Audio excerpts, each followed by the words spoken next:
What's up everyone, STARSKREAM here with the first episode of my Dungeon Boss Hero Rune Guide. In this series, we'll be going hero by hero and discussing different builds and strategies for each. I'm joined by my friend Zombi, who is also a very experienced player and YouTuber. Now, before we get started, let's go over how these episodes will be formatted, and what you should expect. It's important to understand that while we put a lot of thought and effort into these guides, they are by no means absolute. There are a myriad of different styles and builds that you can achieve with runes that may fit your playstyle better. Also, the rune system at the moment seems to be a bit flawed in a few aspects.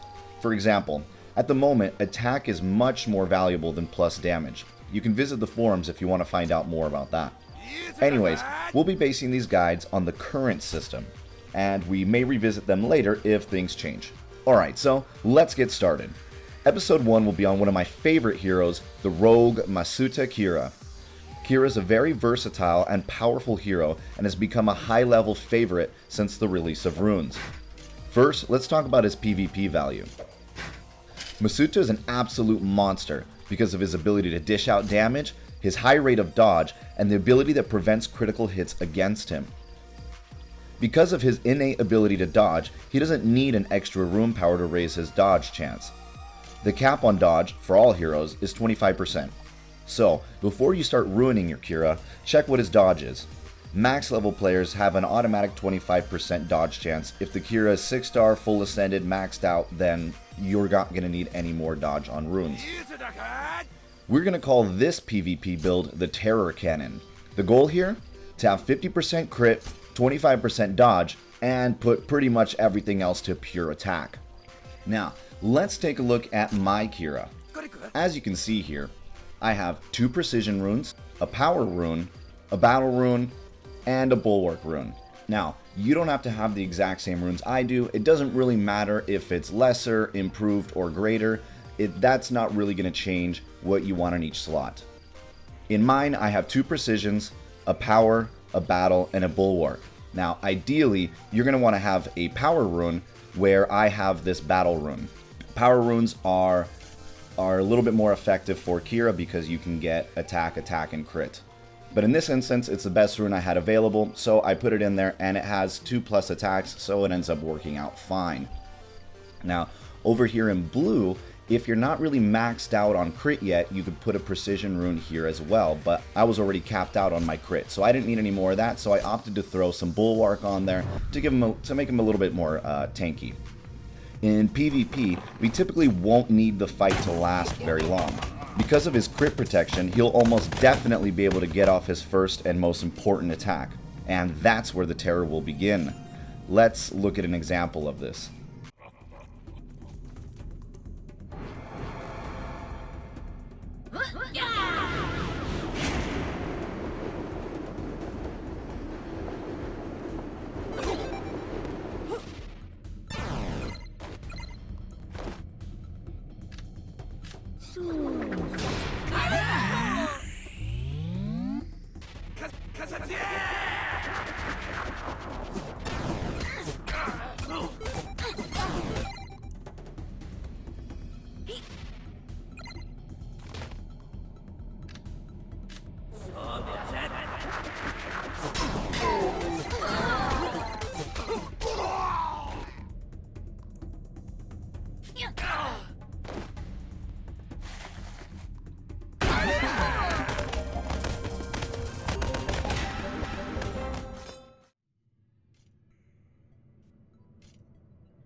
Next, let's talk about Kira's campaign build, the Resilience Cannon.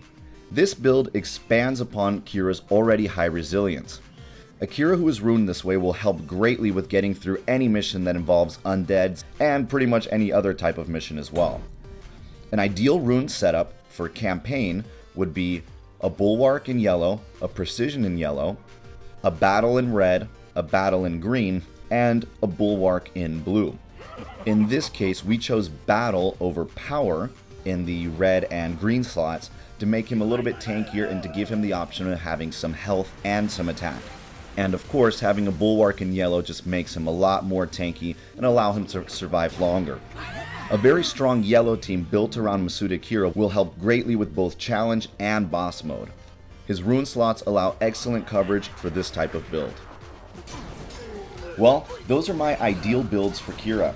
Of course, because of the diversity of runes, there's plenty of other hybrids you can make, like an attack and defense based build, or a build that uses special runes like vampirics and stuff like that. But for now, we're just going to look at the ideal, most basic build for the heroes. In the next video, where Zombi's going to cover a build for Zom, we're also going to do it the same way. We're going to find an ideal build for PvP and an ideal build for PvE.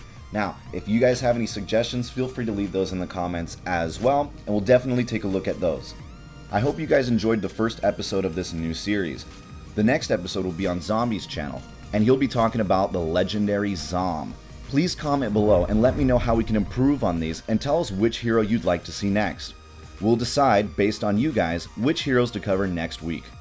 If this episode helped you out, please subscribe, like, and share the video. I'll see you next time.